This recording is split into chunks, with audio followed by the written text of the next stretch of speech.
Hello, everyone, and welcome to AZ Sports Box Weekly. I'm Caleb Bouchy, and once again, we have a jam-packed show from the Pac-12 season possibly getting canceled to the Arizona Coyotes preparing to head out to Edmonton for the NHL Stanley Cup qualifiers. Also later in the show, we will talk with our special guest of the week, who is an ASU Cronkite alumni and now sports anchor for NewsWest 9 in Midland, Texas, Eliav Gabay.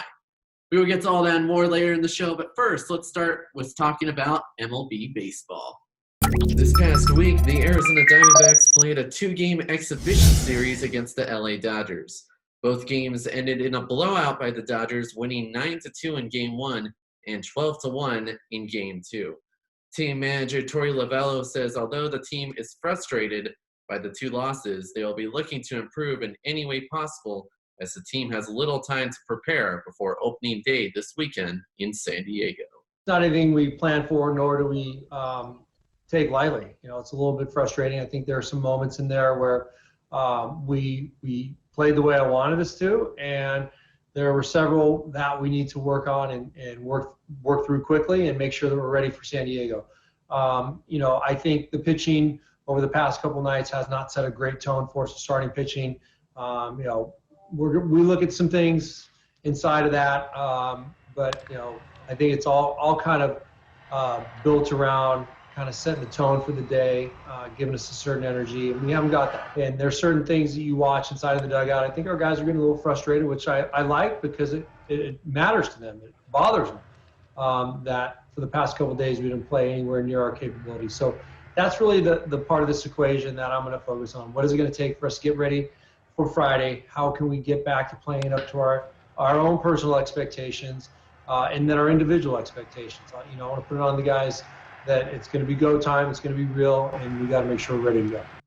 With the upcoming NHL Stanley Cup qualifiers in Edmonton, Alberta, and Toronto, Ontario now less than 14 days away, the Arizona Coyotes have officially started training camp in Glendale this past week. With only 2 weeks to prepare until the season resumes, head coach Rick Tocchet gave his opinions on how the team is doing just 1 week into training camp.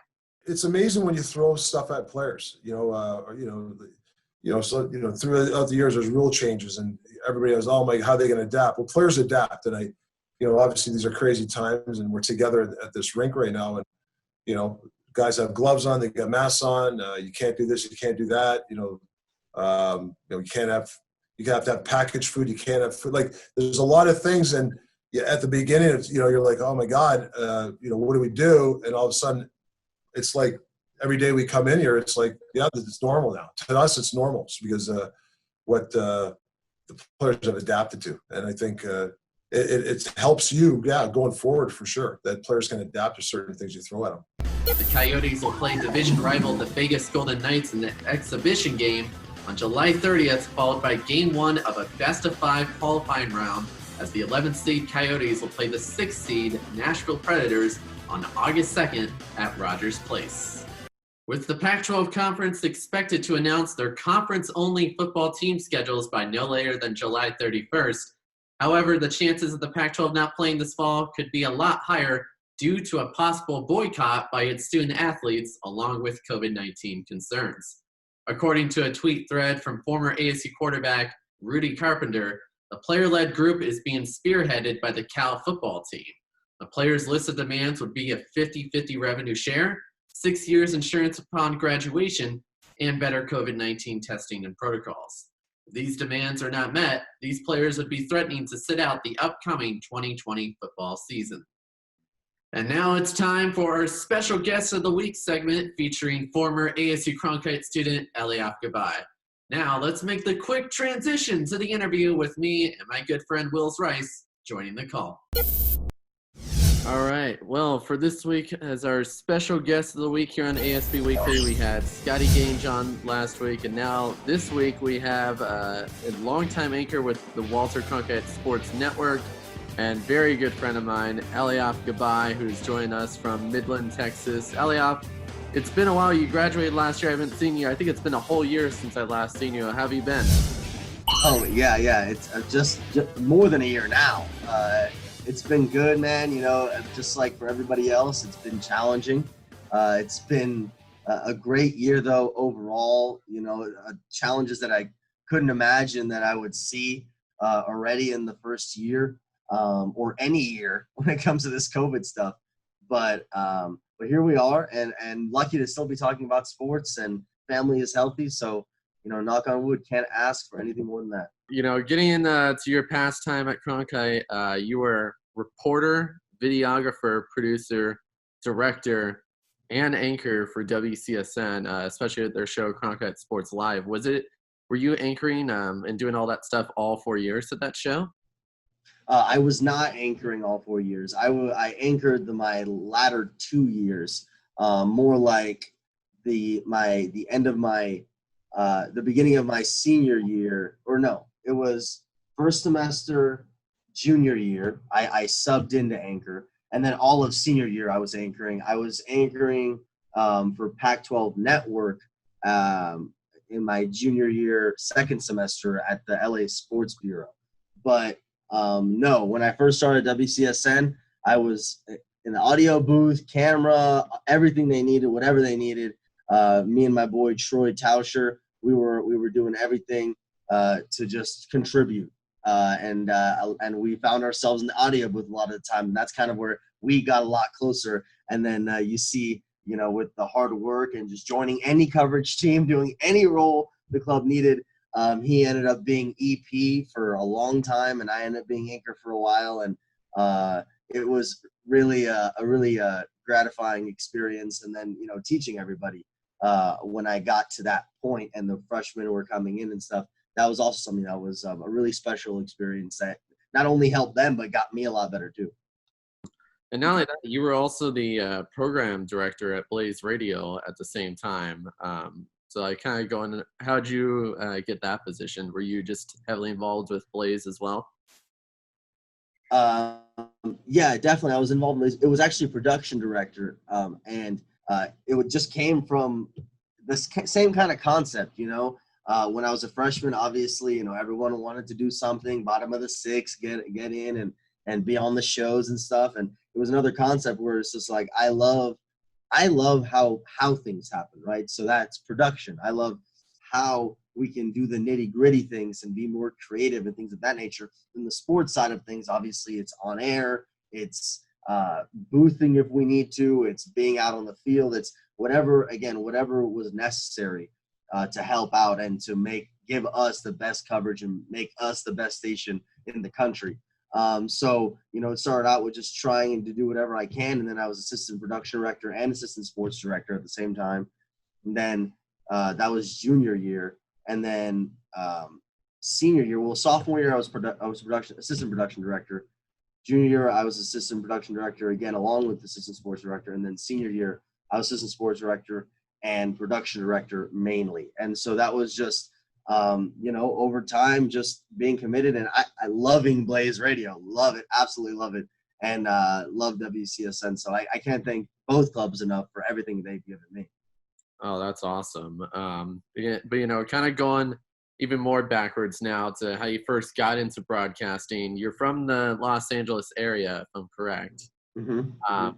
So kind of tell us how you got into broadcasting in the first place. Did it start from high school, or did it just start right when you went to ASU? Well, like a lot of 5'8" Jewish kids, I wanted to go to the NBA. That was the dream, right? That was the dream. And then it wasn't until, I think, 7th grade. I'll never forget this night. I was shooting around in my backyard, and my step-grandpa was hanging out. And, just regular casual talk, Friday night dinner. And then he was like, you're not going to the NBA, right? And I was like floored. I was like, what do you mean? Like, that's been the plan this whole time. Like, there was no other plan. And then he was like, no, but you have to like jump high and you have to be like really good and tall and all this stuff. And, then I started rattling off like Spud Webb, Earl Boykins, Nate Robinson, all the short guys, obviously that I'm not even close to as good at all. And then eventually I started thinking about it, and I was like, and my stepmom brought up the idea of, well, what about sports broadcasting? You know, because I like to talk and like sports, and I love both of those things, and sharing my energy with people. So I was like, yeah, you know, that could work. And then then I started my a Lakers blog. Essentially, I used to do like a little. Because lifelong Lakers fan, I used to do just on my Facebook, just post like a little mini 200-word or less summary of like what happened in the game, you know. And then people started telling me like, hey, that's like the only way I follow the Lakers now. And I was like, oh, that's cool. So then I turned it into a whole blog and did this whole thing. And I had a YouTube channel, not about the Lakers, just about like, I had like a stupid like, you know, talk show / vlog on YouTube. And then I just realized like, yeah, this is all a lot of fun. I think I'm really going to love this. And then I really just bought in and loved the idea of it. And Cronkite was amazing. So I'm happy I stuck with it. So kind of talking about, you know, you're starting off early on and when you started with the Lakers and stuff like that. We talked to Scotty last week about how Jim Nantz told Scotty that he felt he found his voice really early on, way before a lot of people. I think it's interesting to ask young journalists, do you think you found your voice? Do you think you're still searching for it? And if you did, what is it? Well, I think a voice is really just about your personality, personally. You know, who are you as a person? You know, what are you representing when you're on air? You know, and for me personally, I feel like everybody our age, even if they feel like they have a good grasp of their voice and who they are on air and off air, for that matter, is still developing that. Is still developing that, and that only comes with time. You know, for me, absolutely, I've felt that I've definitely finding my voice and who I am on air and showing who I am on air, and just that, you know, I'm just your friend. We're going to be talking about sports, but let me just welcome you into, and now literally my living room, you know. So that's kind of like the concept I try to bring into it, while still having that professional candor and correct reporting and fundamentals that we need to have, you know. So for me, it's finding that balance, and I think I'm still working towards it. I don't think I'm there at all yet, but I like where I'm headed. If that makes any sense. Do you think a voice is something that you ever find, or is it something that's, you know, kind of some ever changing with depending on the market you go to and the, you know, the crowd that you're producing this news for, or these, you know, these stories for? Well, as far as on air, I think something that's underrated, it's all in the writing. Yeah. Not all, but a lot of it is in the writing. It's how you plan to present yourself. Before you speak how you speak normally, you have to write how you're going to speak normally. You know, everyone's caught up into this, you know, this is how a sports reporter, sports anchor should sound, when really, yes, there are fundamentals for how they should sound, but at the end of the day, it has to be who you are at the same time. So that has to be in your writing, and that has to be in the core of how you present everything. So it's kind of just a blender, you know. And being a young journalist, how do you deal with the fame of, you know, the blue check life now? It's not too much fame, for sure. Tell me you weren't amped when that happened, though. Oh, I was super amped, no doubt about it. I was super amped about it. I was pumped. You know, it's definitely a cool feeling, you know, because then, like, if regardless of what you're doing, a lot of people just see that and they're like, oh, okay, they're credible, you know? which isn't always right, but at the end of the day, you know, that's a cool thing to have, you know. But no, on a serious note, I mean, I just show that, like, it's just me being me, you know. I just, like, no matter what, you know, for better or for worse, you know, you're gonna get me, you know. And and when it comes to that blue check mark, it's a fun feeling. Yeah, absolutely.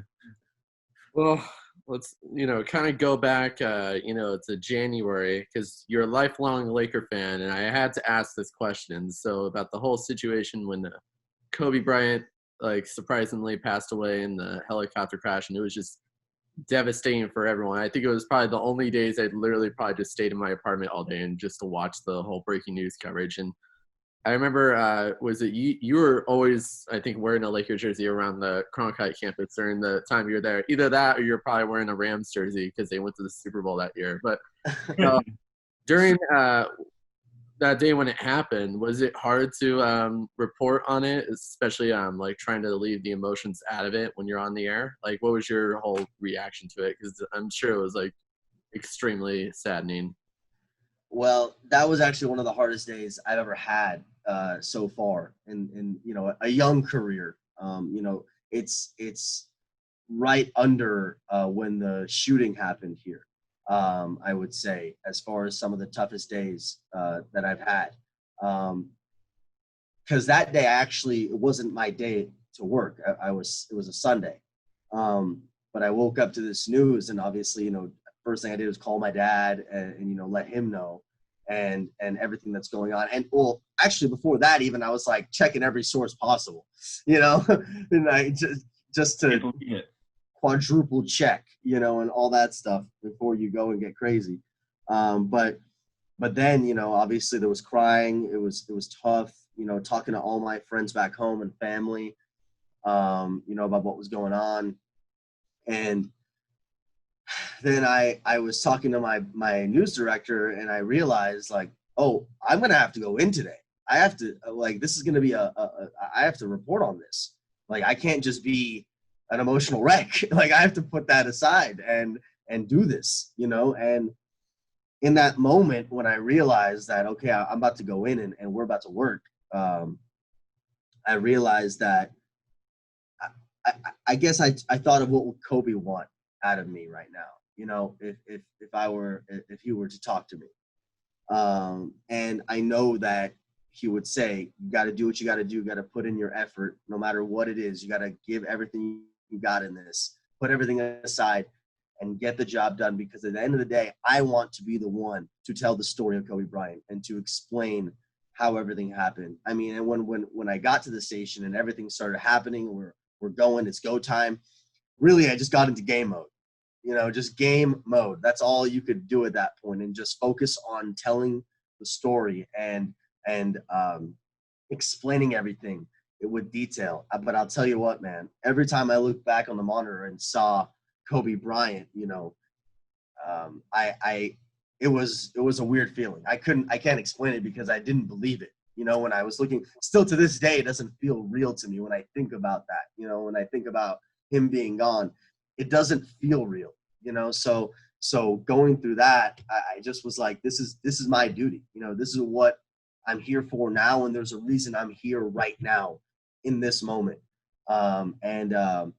It was hard and it was exhausting. After I clocked out, I was extremely tired just from kind of like the mental and emotional warfare going on in my head. But it was also an honor to be in that role in that moment. And that I think when you said you were checking every source, I think it was kind of a whole demonstration of how we should report the breaking news, because I think it started with TMZ. And they reported like more casualties than they were, and one source was saying the other. What do you think of that whole thing? I think it was my friend Fabian said, like, our job is to report the truth and not to be first. And it seemed like every major network was just fighting to get the exclusive, and they ended up all like reporting false info at one point. Well, it was definitely hectic. I mean, I absolutely agree. It's always about being correct, not first, especially with something like that. The thing that stands out to me is, I believe, when ABC reported that all of his daughters were in the helicopter, which that was frightening. That was very frightening, and that is also disappointing because one of his daughters were actually in there. But imagine if. And then Rick Fox got thrown into the mix somehow. I mean, I heard an interview with Rick Fox, and I was watching it, and he's, think about his life right there, where his kids, his wife, they thought he might have been in there all of a sudden, or Vanessa watching and seeing that obviously she can reach out to her daughters, but let's say she wasn't with them, for example, and she would have thought that she lost her whole family in one moment, like even if it wasn't true, just them thinking that could be real, or like I was saying with the Fox family thinking that Rick was gone, that's traumatizing. That's absolutely traumatizing. And you have to remember that it's much more than it's much more than simply a story to the masses. It's affecting real people when you jump the gun on these kind of things.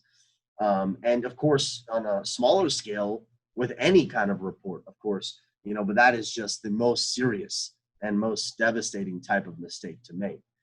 So yeah, man, that's a perfect example of, you got to remember those fundamentals.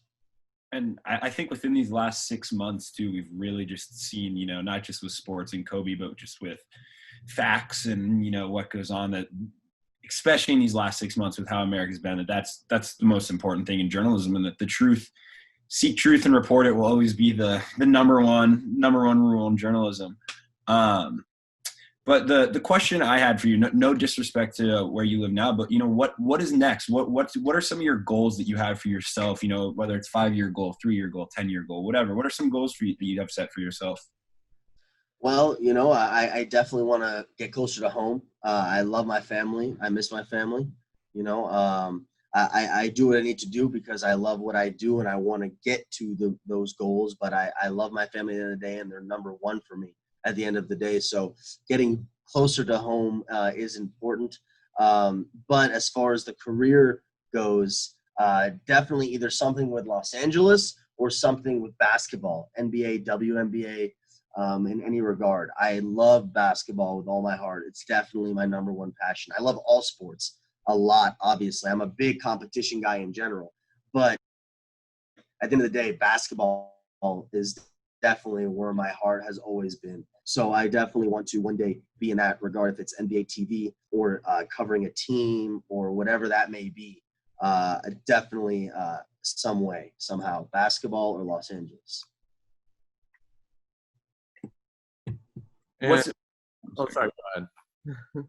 What's been your favorite sport growing up? I know you said you love sports. I'm curious because, some people like playing and versus watching a different sport. When you got into sports journalism, was there a specific sport you wanted to go into? I know a lot of people at Cronkite, like I'm sure Eric Ruby, like incredible basketball guy, just like different things like that. Like, do you have one sport that's kind of like your thing? I feel like basketball is pretty much my thing. I think that's where, growing up, that's where my heart was at, just because I wanted to go to the NBA, and then, that wasn't happening, but my love was in the game. And for me, the NBA and basketball and WNBA, it's so much bigger than the actual game. I mean, we've seen throughout all of history the NBA be, a huge part in conversation of race, conversation of business, conversations of drugs, conversation of Absolutely. Anything in life. It's been very, very in line with our country and what they're doing to progress, and that's been a huge thing for me with the NBA, that it's so much more than the game. It gives people hope. It does so much, and especially what you see with this whole COVID thing, the way the NBA has handled it has been, in my opinion, fantastic from the beginning. Adam Silver and company and the NBA PA has been fantastic with listening out, hearing out, giving power to the players in general, not just in this situation. And yeah, I love it. And yeah, my boy Eric, man, he was our social media guy for the Gabay and Year Out show. Yeah. So I know him very, very well. I mean, and beyond that, of course, Eric's a great guy. But yes, yeah, we've had a lot of fun NBA debates. Oh, that's great. I think he also ended up taking over you and Harley's show after you guys. That's right. Rick and Nick, baby. There you go. That's awesome. But, kind of getting, more back into your time at Cronkite, I think one of the biggest things I saw that you were doing, whether this was in Blaze Radio or WCSN, is that, journalism is a very cutthroat kind of business. And I think at one part, there's meetings for CSL that people were afraid to speak up on ideas. And you were just immediately kind of just broke the silence. Like, hey, the worst thing that's going to happen is you're just going to get shut down on this. But like, what would you say to especially new journalists coming into the Cronkite School that are like afraid to speak out or afraid to, just be themselves? Because I mean, it is a cutthroat business. You got to be pretty careful of what you do, but you also want to make a mark at the same time. Well, I think just like anything in life, it comes with balance. You don't want to be talking every single time, every single day, but you want to be persistent. You want to not be afraid. Don't be afraid to jump for things. Like I said, you do whatever you need to do to help that organization, if you believe in that organization and what they're doing. First thing that I would do at the beginning of Blaze Radio or WCSN when I was a freshman, I went right to the sports director or the president, and I said, whatever you guys need, I'm here for that. Whatever it takes, I want to help out. I want to be a part of this, and that's, I guess, what I'm saying when it comes to those meetings that we would have and people would be afraid to speak. I'm just like, yo, you guys see what we see. We're all learning still. Even if we're seniors, freshmen, we're all students. So we can all chime in. I've seen freshmen make just as big as impacts or more of a bigger impact than a lot of seniors that we would be there with, So it all depends on what you can do, and what you can do is always put in an effort. That's always something that you can control. And at the end of the day, speaking up, volunteering, those kind of things, that's kind of what I'm saying with don't be afraid, because at the end of the day, effort is something that you can't replace, and effort is something that you can't buy. So if someone will show me effort and a lot of effort, we're going to find a place for them, no matter what. And that's pretty much what I live my life by, I guess. Eliav, I have one last question for you. As we are a sports show, give me a Cliff Notes version of your thoughts on the NBA and MLB coming back. Cliff Notes version. Well, I know you could talk about that for hours because I know I have listened before. So. Yeah, let me try and organize a little something in my head. Well, I can ask you a little easier to start. Sorry, Caleb and I were just talking about the Orlando experience in general. What do you think of that for starters? Okay, so for starters, I love that they were doing everything they can to make it happen, and that means even a bubble, and that means the players too. Because guys, these players are not going to see their families for a long time. They're not going to be able to go outside of this bubble literally for so long. I mean, that is a real sacrifice. And I know everyone's talking about, they're getting paid a lot and all this stuff, which is true. But at the end of the day, that's a big sacrifice. So that's the first thing I thought about, because, I mean, as we've already said, I mean, being away from family is very tough, especially in these kind of times. So I think it's awesome. I think, thank God that we will have NBA basketball coming up soon. I mean, I didn't know how it would look like for a while. But listen, if everybody can stay safe and do what they need to do, this is great, and it's a monumental success if it works out the right way, of course. So we're gonna see how it goes. I think they've done everything they can as far as the league is concerned with checking with players, making sure everyone's on the same page. Yeah. These players are allowed to opt out if they want to. They're. I'm pretty sure actually today is the last day to opt out if you want to. So I think there's a fair balance, but obviously, there's a lot to be seen. So we'll see with that. As far as the NBA and MLB, again, thank God that we have something coming back. As long as everyone is healthy at the end of this. More or less at the very least, because there probably will be more COVID-19 cases as this stuff gets going. I think there's no way to get away from that. But as far as the, families' protection and the players' protection if they do get COVID, I think, they're doing what they can to put those limits there. As far as the MLB, I mean, I think it's fair to say that as a league, they've absolutely butchered this process. Now they've dwindled it down to 60 games. It's tough. It's tough because, some people want to blame the owners, some people want to blame the players, all this stuff. I feel like there was just some greed from the owners' side of things, from what I can tell. That's what it seemed like, at least as a whole, maybe not everybody, and then when it comes to the players, I understand where they're coming from. I really do. I'm kind of a players first kind of guy personally when it comes to most situations. And I think this is another one of those cases where, I don't think there was enough sacrifice to begin with from the ownership side of things. But at the end of the day, we're having a season. I'm not sure how happy all the players are with the way it's going to go down. And I'm very interested to see a lot of the details that we still have to figure out, because I know they agreed to the health protocols, so that's huge. But now I'm excited to see what are they, and how they're going to go about this. So, it's going to be interesting, but I'm happy we have baseball too. And we'll see how this goes. Oh, that's awesome. Kind of getting into my last two questions, is I do have a question relating to this whole sports coming back, because NBA and NHL and MLB, they're all coming back. NFL, obviously, we're going to have to wait until September. But we were talking about this early in the show, how this is a pretty risky move for all three of these leagues. Any of these players could end up testing positive in the middle of the season, so they have to be isolated really good. But, how this affects the game, if you can just give any prediction, like who could be the surprise team that we'll see that could surprise us most when it comes to winning a championship or getting to the championship game, who do you think it could be? For all three? Any sport. Or just in general? If you had one surprise team you'd predict.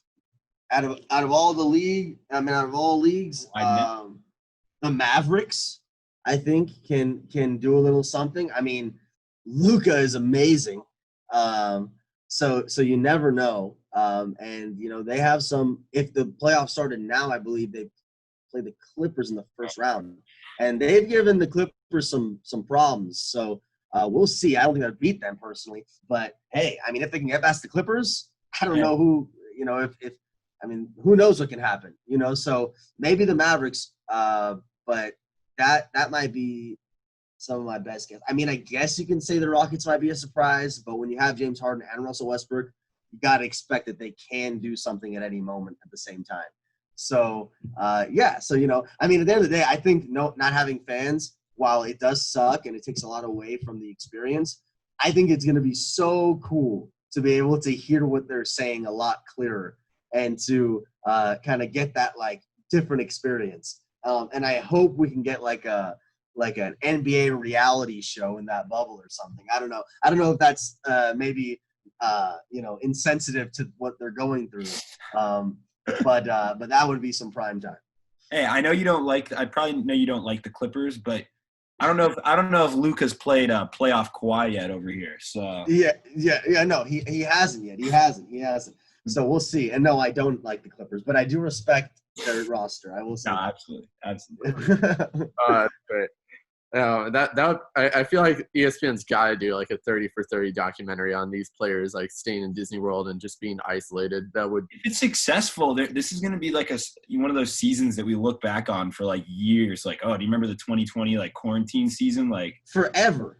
Forever. If it works out, or even if it doesn't, you'd be remember that season that started and never even finished? Oh my God, yeah. Okay, so now getting into my last question. I've kind of asked this traditional question with all the guests. But I think was the only guest so far that has had a huge impact at WCSN. But for any new freshmen who are coming in, the last year I think Cronkite had a total of 120 freshmen around that area, which just shows that this school is only getting bigger. And yes, it's going to get crowded and it's going to get more competitive. What advice would you give to them for those that are trying to make their mark, but it's very hard to do so? Well, at the end of the day, if you go in there and number one, you work hard, number two, you're a good person. Well, number one, you're a good person more than anything. Number two, you work hard, And number 3, you use your connections and reach out and use those resources like the most that you can to the highest capacity. Use all the resources Cronkite will give you. I don't think there's any way you can't be successful. Yeah. I think a lot of that key, though, is a lot of extracurriculars. If you just do the normal curriculum that Cronkite gives you, you're going to be great. You're going to be solid. You're going to hopefully get a job. I think you'll have all the fundamentals you need, but it's those extracurriculars, Blaze Radio, WCSN, etc., that will truly set you apart from that pack and give you those opportunities to set yourself apart from that pack. And that only comes with those 3 things: being a good person, working hard, relentlessly working, and using those connections and resources. Those are the only things. And don't ever be afraid to talk to somebody. Don't ever be afraid. Even if it's a celeb, an athlete, whatever, a professor you're scared of, whatever it is, you cannot be afraid to say hello, speak up, say something, because I cannot tell you how many connections I have in my phone right now that I got from just seeing them and striking up a conversation confidently, friendly, and just talking. And that's my best advice. Wow, that just gets me fired up. That's awesome, man. That's great. Well, thanks so much for coming on. Hope you're doing well. For anyone that wants to see what you're doing, what's the best place they can go to? You go on any social media. It's Eliav Gabay on anything, straight up. There's no spaces, no capitalizations, nothing. It's Eliav Gabay. You can find all of my stuff right there. And yeah, that's all I got.